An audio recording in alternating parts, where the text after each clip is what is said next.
Hi, I'm Lukas Aumayr, and today I will present to you Blitz, a joint work together with Pedro Moreno-Sanchez, Aniket and Matteo Maffei. Blitz is a new multi-hop payment paradigm for payment channel networks. It is more efficient, reduces the collateral lock time from linear to constant, has a smaller contract size and is more secure against certain types of attacks compared to existent payment channel network payment solutions. Let me start by giving a quick motivation and background. Bitcoin and other cryptocurrencies have a scalability issue. We have the blockchain, a global distributed data structure recording every transaction in the network. And we have a global consensus on top of this, where everyone checks the whole blockchain in order to verify transactions. This heavily limits Bitcoin's transaction rate to about tens of transactions per second, which is not a lot if we compare it to more centralized systems such as Visa that can handle tens of thousands of transactions per second. One idea how to solve this is off-chain solutions, where we don't put every transaction on-chain, but actually exchange them off-chain and fall back to the blockchain mostly for disputes. Among these off-chain solutions, payment channels have emerged as one of the most promising ones, and I will briefly explain them. Imagine you have Alice and Bob, who anticipate multiple payments between one another. They can open a payment channel by posting a transaction on-chain that locks some of the funds in a joint output. Then, from this output, they can create off-chain a transaction that now spends back to them their individual balance. This is the initial state of the channel.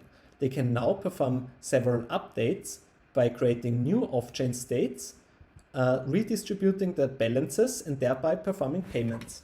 They can do this, exchanging the money back and forth as often as they want until they are happy and want to close the channel again. At this point, they simply go ahead and post the final state on the blockchain and the channel is closed. So only two transactions need to go on-chain, for open and for close. Of course, locking up some money is necessary for maintaining payment channels, so it is infeasible to open a channel with everyone. Instead, what we can do is we can link channels together to form a payment channel network. In such a network, we can perform multi-hop payments, which means that any two users that are connected via a path of channels can pay to each other. The most prominent example for this is the Lightning Network. And as we can see in these stats, so there's $53 million worth in Bitcoin locked, there are 20,000 channels and 20,000 nodes and 46,000 channels. We can see that this is actually used in practice. And now I will briefly explain how multi-hop payments work in the Lightning Network. Suppose that Alice wants to pay 5 coins to Dave via Bob and Carol. First, Dave samples a pre-image X and sends Y to Alice. Y is the hash of X. Now Alice goes ahead and sets up an HTLC, a hash time lock contract with Bob that holds 5 coins. This is a simple smart contract that encodes the following logic.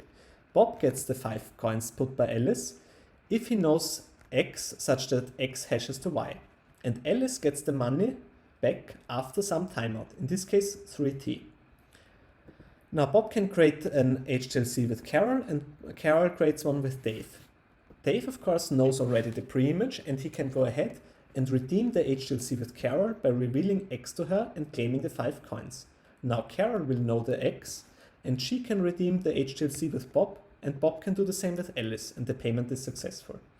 Let me point out some things. So first, 2 rounds of communications are required for these types of payments. And by round, we mean a sequential pairwise communication from sender to receiver or the other way around. And indeed, we have this first round in which the money is locked and the second round in which the money is released. We dub this also the two-phase commit scheme, since it is not unlike the two-phase commits that are used in distributed databases.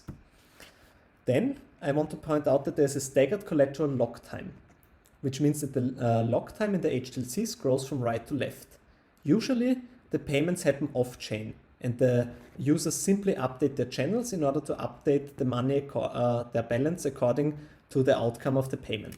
However, in the case of a dispute, the users might need to claim the money of the HTLC forcefully on-chain. And in this case, an intermediary needs enough time in the left channel if the HTLC in the right channel has been claimed, so the timing needs to increase.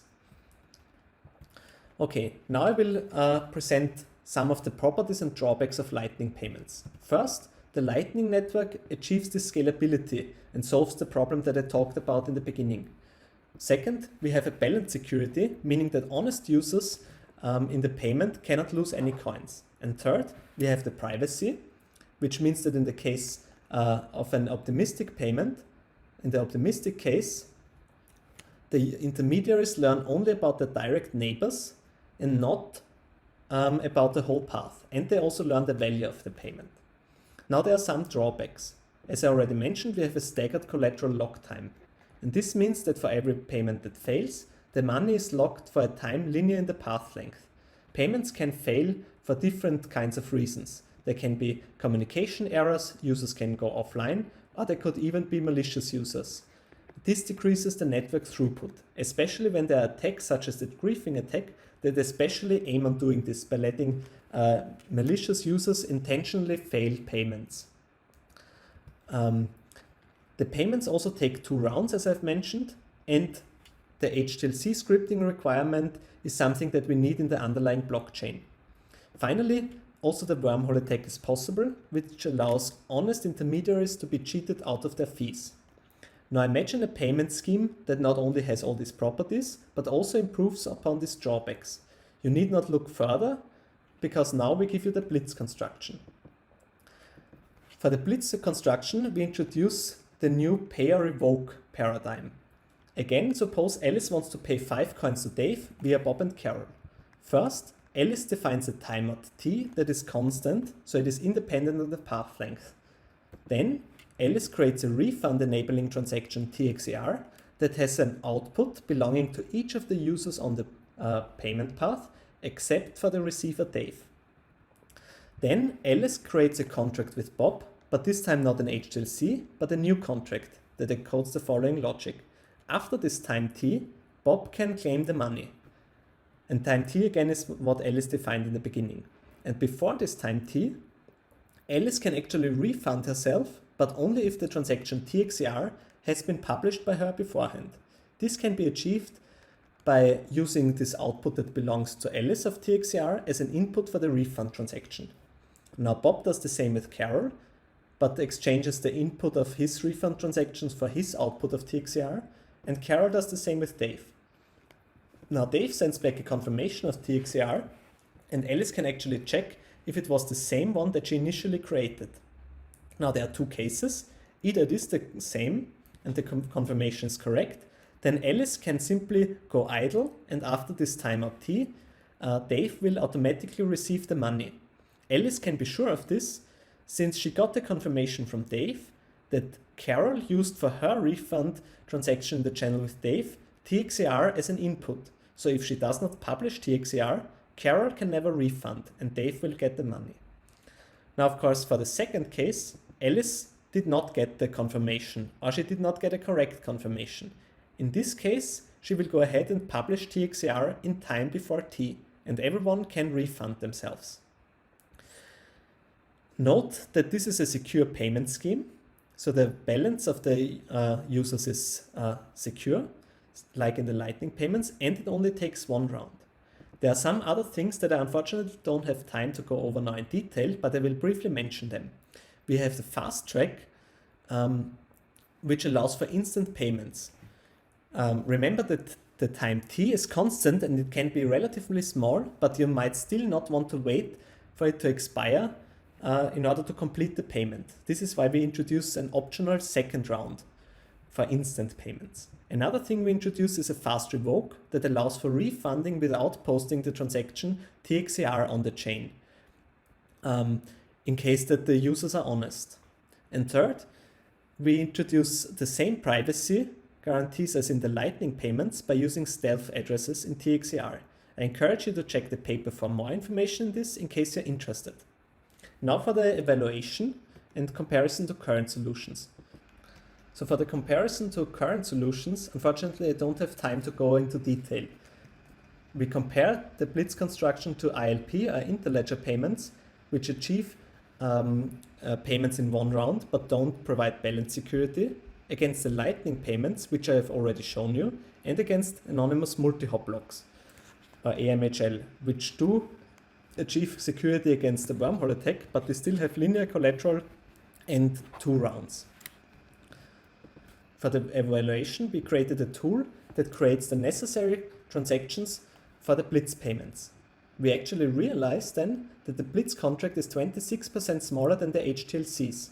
This can lead to an increased number of concurrent payments per channel. Let me briefly sketch why.